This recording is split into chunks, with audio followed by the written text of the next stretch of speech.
So I'd like to ask you a straight and direct question.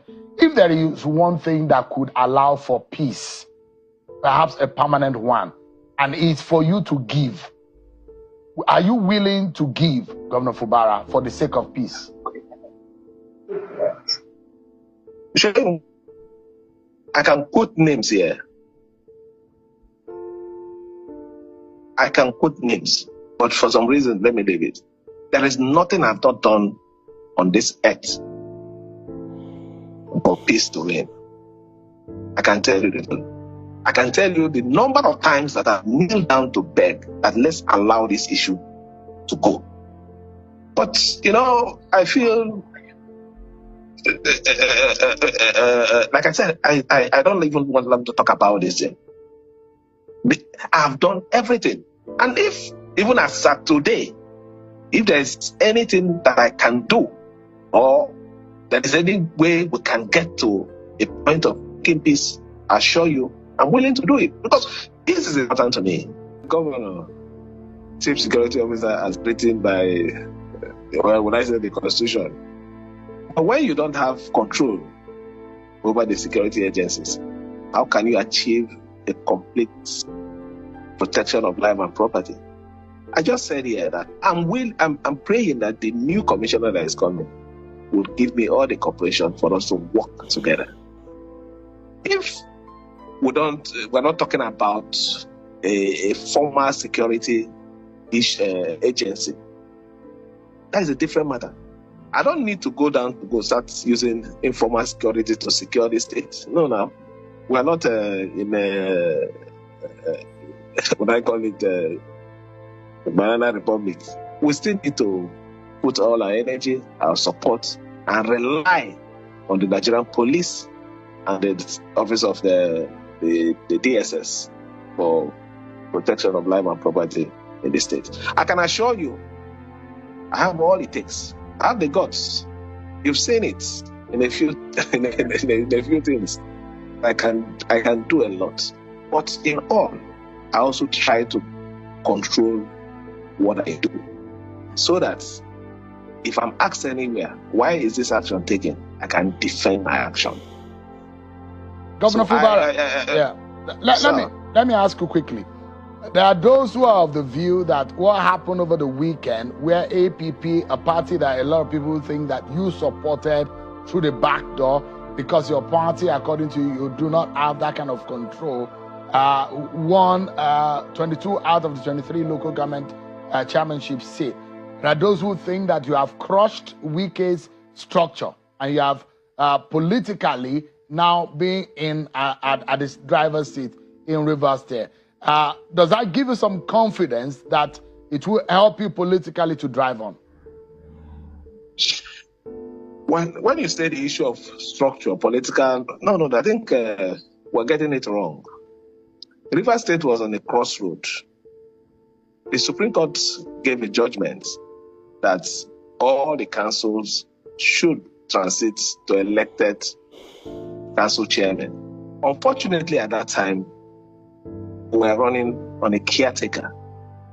There is no way I wouldn't conduct an election. As a matter of fact, we had an understanding after that ruling with Mr. President, and he gave us a window of 90 days to comply. The 90 days expires on the 31st of October. I needed to do so. It is clear that there's no way that election would have been conducted in my party, considering the drama surrounding my party. So I opted for something safer to secure the civil servants that are working in the local government, to ensure that we have an administrative officers that will man the affair of the council. And that is what I did.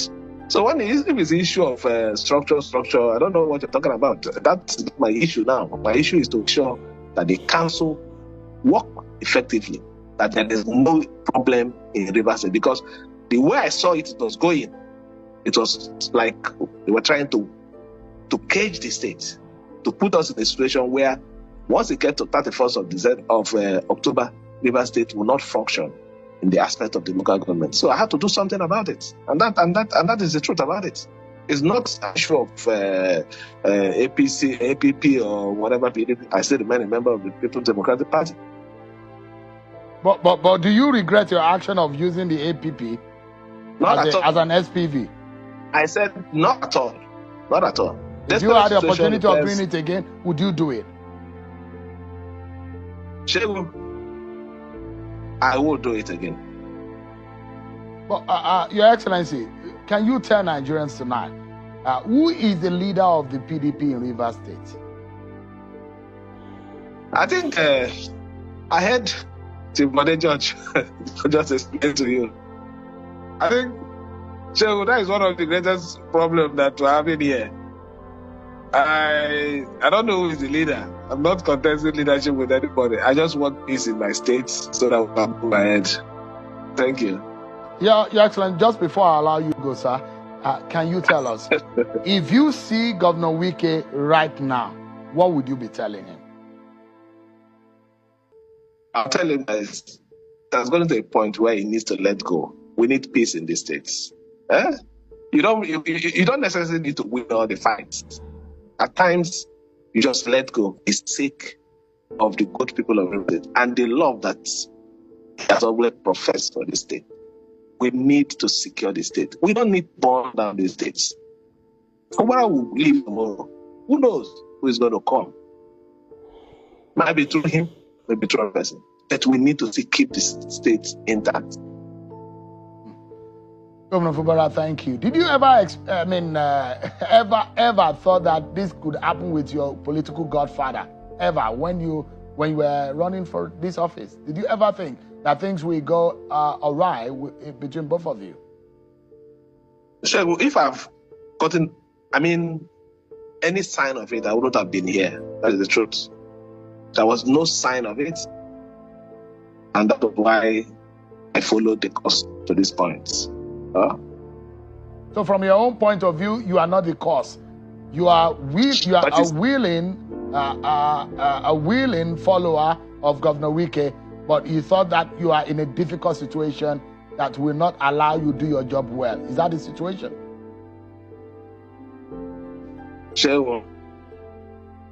I need to run the government that I put on the 29th of May before the Rivers people, and that is what I'm doing now. Governor,